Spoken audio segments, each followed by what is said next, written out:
Ce qui est très important, c'est donner une visibilité véritable à toutes les recherches et tous les développements qui sont faits en ce moment autour du microbiote et des probiotiques. Parce que c'est vrai que nous, on est engagés depuis 10 ans. On est quelques laboratoires français à vraiment œuvrer dans le sens d'une approche très scientifique, très, comme on dit, EBM, Evidence-Based Medicine, des probiotiques, parce qu'on est persuadé que ce sont des produits qui sont quasiment comme des médicaments. Et aujourd'hui, il faut faire évoluer les choses parce que les probiotiques sont encore un statut de complément alimentaire, ce qui n'est pas évident parce que normalement ce n'est destiné qu'à des personnes saines, non malades. Or, demain, les médicaments de demain, ce seront des probiotiques. À côté de mes activités cliniques, je dirige une unité de recherche, unité INSERM 1073.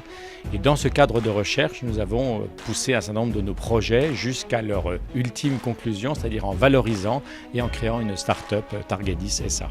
Nous avons un intérêt particulier sur le microbiote intestinal qui est extrêmement riche et qui, on le voit au fil des années, est un acteur à part entière de la régulation des différentes fonctions d'organes et donc joue un rôle clé dans la survenue de nombreuses maladies.